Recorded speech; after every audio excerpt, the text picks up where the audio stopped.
मध्य प्रदेश के 4 ऐसे नेता जिन्होंने अपनी पार्टी बनाई और पछताए। आखिर क्यों पछताए, आइए जानते हैं इस वीडियो में। नंबर 4 पर आते हैं बहुजन राजनीति के सबसे कद्दावर नेता फूल सिंह बरैया जी। एक समय था जब मध्य प्रदेश में बहुजन समाज पार्टी का मतलब ही फूल सिंह बरैया जी हुआ करता था। 1990 के दशक में उन्होंने चंबल और ग्वालियर अंचल में बीएसपी की ऐसी नींव रखी कि कांग्रेस और बीजेपी दोनों की रात की नींद उड़ गई थी।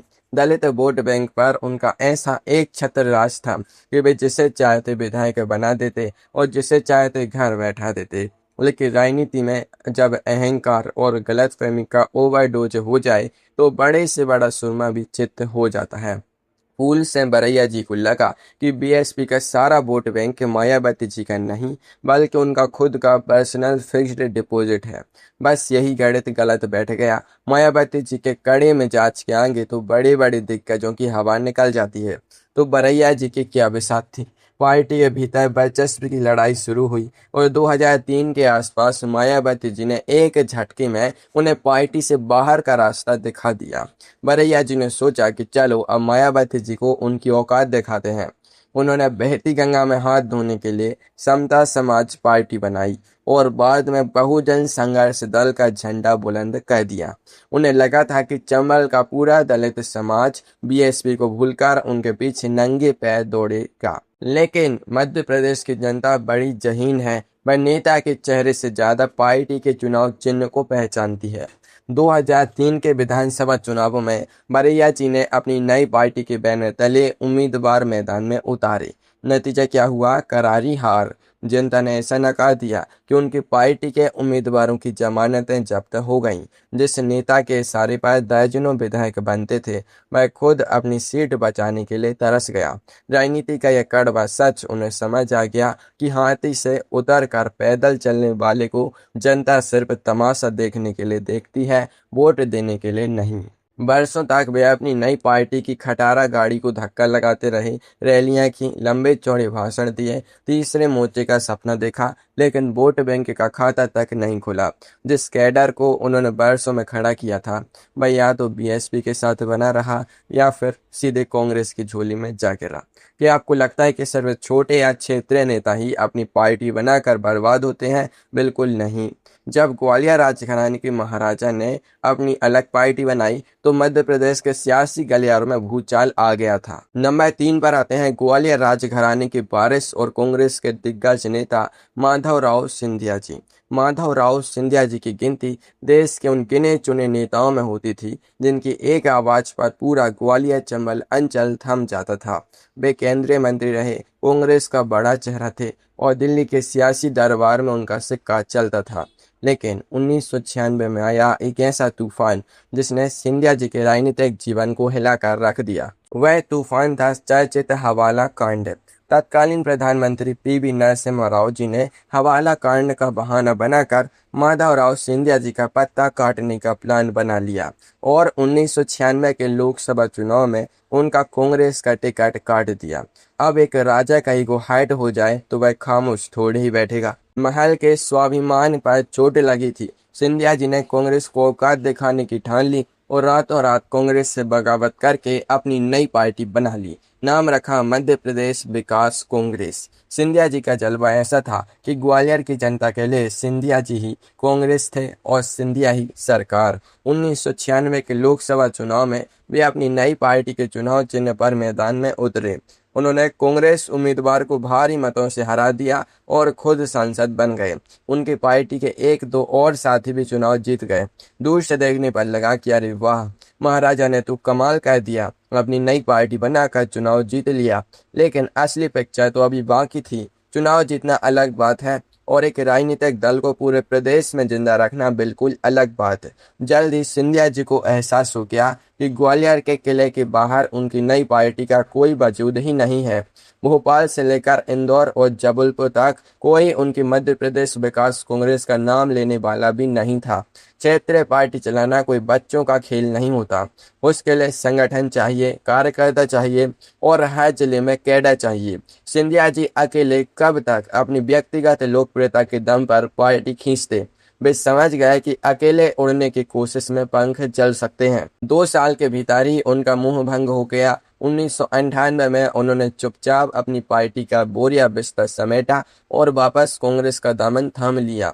राजा साहब तो अपनी साख बचाकर सही सलामत घर लौट आए, लेकिन जरा सोचे उस नेता का क्या हुआ होगा जिसे मध्य प्रदेश की राजनीति का असली चाणक्य कहा जाता था।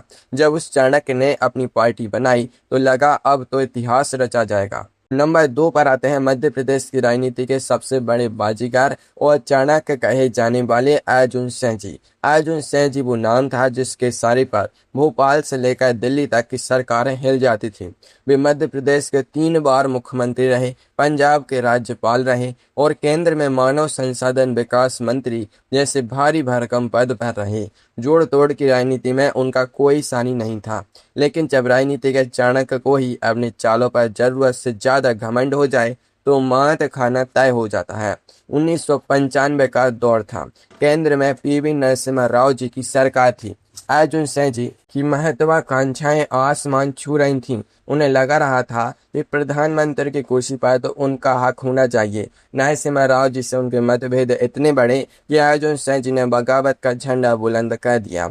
उन्होंने एन.डी. तिवारी जी के साथ मिलकर कांग्रेस को 2 फाड़ कर दिया और अपनी नई पार्टी बना ली। नाम रखा अखिल भारतीय इंदिरा कांग्रेस तिवारी। अर्जुन सिंह जी को पूरा यकीन था कि असली इंदिरा वफादार तो वही हैं। उन्हें लगा कि कांग्रेस का पूरा कार्यकर्ता और वोट बैंक नरसिम्हा राव जी को छोड़कर उनकी नई पार्टी में भाग आएगा। उन्होंने पूरे देश और खासकर मध्य प्रदेश में जोर शोर से प्रचार शुरू किया। खुद को असली कांग्रेस साबित करने के लिए सारे दांव पेच आजमाए। 1996 का लोकसभा चुनाव आया। अर्जुन सिंह जी को अपने गढ़ सतना से मैदान में उतरे। उन्हें लग रहा था कि सतना की जनता तो आंख बंद करके उन्हें वोट देगी, लेकिन जनता ने जो फैसला सुनाया उसने अर्जुन सिंह जी के होश उड़ा दिए। चाणक्य खुद अपने ही घर में चारों खाने चित हो गया। सतना की जनता ने अर्जुन सिंह जी को बुरी तरह हरा दिया। वे तीसरे नंबर पर खिसक गए। बहुजन समाज पार्टी के सुखलाल कुशवाहा जी ने उन्हें पटकनी दे दी। जिस नेता की एक हुंकार से बड़े बड़े मुख्यमंत्री थर थर कांपते थे, वह नेता अपनी खुद की सीट तक नहीं बचा पाया। उनकी नई पार्टी अखिल भारतीय इंदिरा कांग्रेस पूरे मध्य प्रदेश में एक भी सीट नहीं जीत सकी। अर्जुन सिंह जी को समझ आ गया कि कांग्रेस का आम कार्यकर्ता पार्टी के नाम और निशान से जुड़ता है, किसी नेता के व्यक्तिगत ईगो से नहीं। चाणक्य का सारा गणित फेल हो चुका था। 1997 में जब सोनिया गांधी जी ने कांग्रेस की कमान संभाली तो अर्जुन सिंह जी ने बिना कोई नखरा दिखाए अपनी पार्टी का विलय वापस कांग्रेस में कर दिया और चुपचाप घर लौट आए। अगर आपको लगता है कि बगावत की यह बीमारी सिर्फ कांग्रेसियों को थी तो ठहरिए, अब बात करते हैं उस नेता की जिसने 2003 में मध्य प्रदेश में 10 साल से जमी दिग्विजय सिंह जी की सरकार को उखाड़ फेंका था। लेकिन जब उसने अपनी पार्टी बनाई तो इतिहास का सबसे दर्दनाक सियासी हश्र हुआ। नंबर 1 पर आती हैं मध्य प्रदेश के पूर्व मुख्यमंत्री और फायर ब्रांड नेता उमा भारती जी। 2003 का दौर याद कीजिए। चारों तरफ सिर्फ एक ही नाम गूंज रहा था, उमा भारती जी। अपनी कड़क आवाज, गेरुए वस्त्र और आक्रामक भाषणों से उन्होंने मध्य प्रदेश में बीजेपी को 230 में से 173 सीटें जिताकर इतिहास रच दिया था। वे मध्य प्रदेश की मुख्यमंत्री बनी और बीजेपी की सबसे बड़ी स्टार प्रचारक बन गई। लेकिन जैसा कि कहा जाता है, अत्यधिक सफलता कभी कभी विवेक को ढक लेती है। उमा भारती जी का पारा 7वें आसमान पर रहता था। हुबली तिरंगा फहराने के मामले में उन्हें मुख्यमंत्री पद से इस्तीफा देना पड़ा। उन्हें लगा था कि वे तो पार्टी की मजबूरी है, इस्तीफा देंगी तो पार्टी उनके कदमों में झुक जाएगी। लेकिन बीजेपी ने लाल कृष्ण आडवाणी जी के नेतृत्व में बाबूलाल गौर जी को मुख्यमंत्री बना दिया।